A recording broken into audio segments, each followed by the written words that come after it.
Ya baik, salam teman-teman. Hari ini saya akan membawa materi tentang fotosintesis. Nah,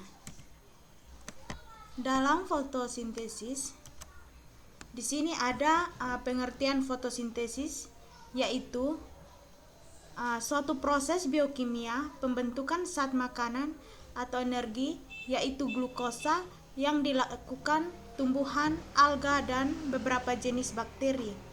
Nah, di sini juga dengan menggunakan zat hara, karbon dioksida, dan air, serta dibutuhkan bantuan energi cahaya matahari.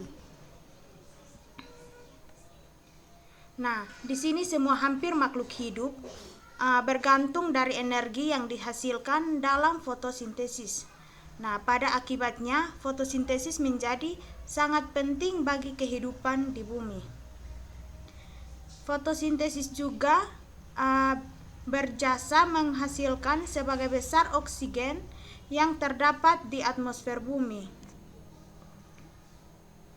Nah, fotosintesis juga merupakan salah satu cara asimilasi karbon, karena dalam fotosintesis karbon bebas dari CO2. Nah, di situ diikat menjadi gula dan menjadi molekul penyimpanan energi. Nah, di sini yang kedua, proses fotosintesis. Nah, proses fotosintesis itu ada dua. Yang pertama reaksi terang, yang kedua reaksi gelap. Nah, reaksi terang itu merupakan langkah-langkah mengubah energi matahari menjadi energi kimia. Nah, cahaya yang diserap oleh klorofil menggerakkan transport elektron dan hidrogen dari air ke penerima atau aseptor yang disebut NADP, yang berfungsi sebagai pembawa elektron dalam respirasi seluler.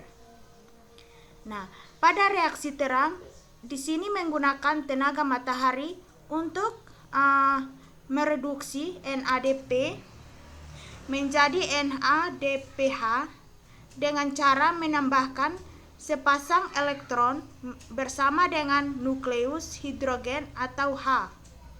Nah, di sini reaksi terang juga menghasilkan ATP dengan memberi tenaga bagi penambah gugus fosfat yang pada ADP.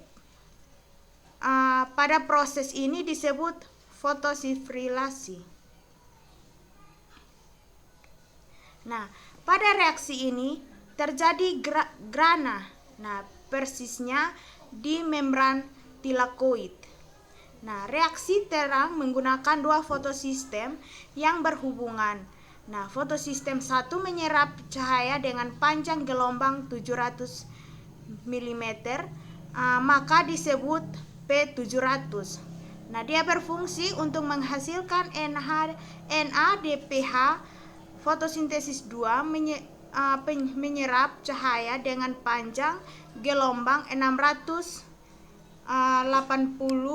mm, maka disebut P680. Dia berfungsi untuk membantu potensial oksidasi cukup tinggi sehingga bisa memecah air.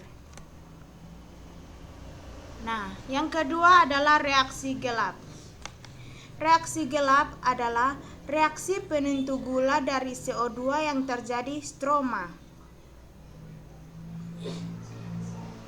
Nah, kita sama-sama tahu dia berbeda dengan reaksi terang.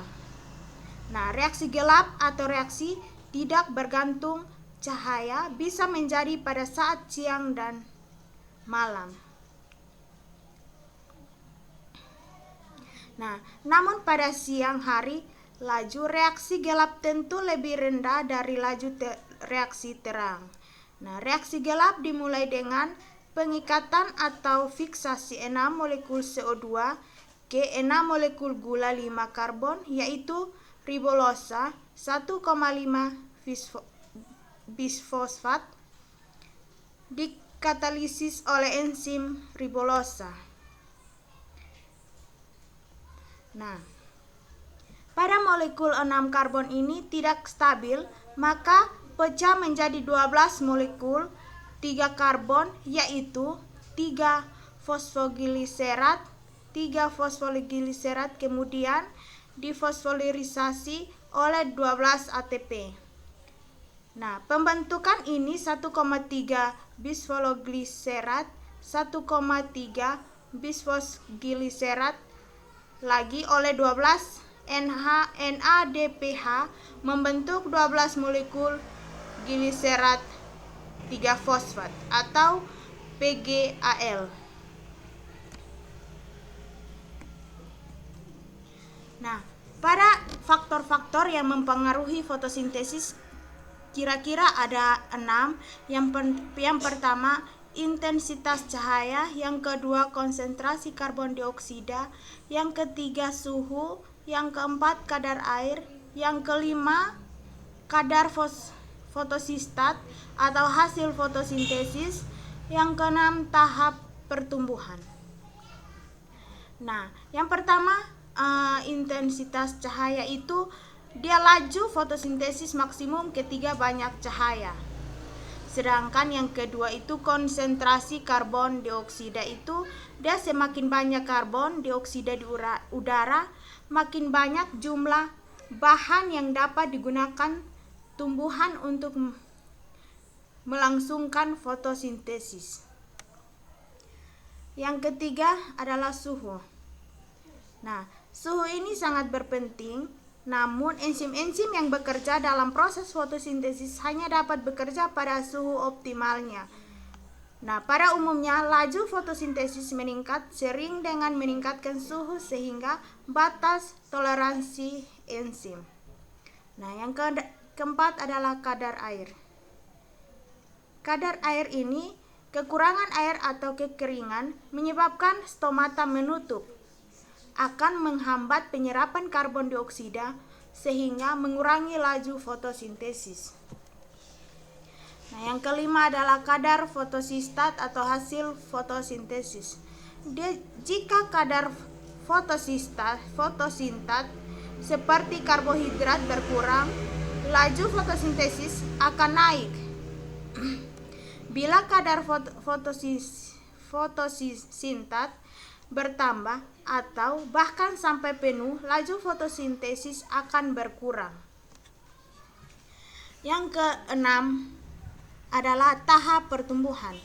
Nah, pada tahap pertumbuhan penelitian menunjukkan bahwa laju fotosintesis jauh lebih tinggi daripada tumbuhan yang sedang berkecambah ketimbang tumbuhan dewasa. Nah, hal ini mungkin dikarenakan tumbuhan berkecambah memerlukan lebih banyak energi dan makanan untuk tumbuh. Selanjutnya ada cahaya yang berperan dalam fotosintesis. Itu ada 2, yaitu yang pertama fotosistem, yang ketiga aliran elektron. Nah, fotosistem dia itu berkumpulan pigmen dari protein yang berasosialisasi dengan membran tilakoid yang memanen energi dari elektron yang tereksitasi. Sedangkan aliran elektron dia terdapat 2 rute jalur elektron yang tersimpan pada akseptor elektron primer. Nah, yang pertama itu dimulai dengan penangkapan energi foton. Yang kedua, dia menggunakan rantai transport elektron dengan sitokrom untuk kemisosmosis.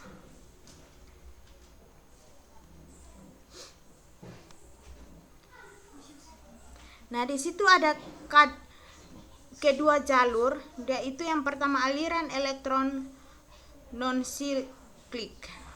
Nah, dia menggunakan fotosistem 2 dan 1.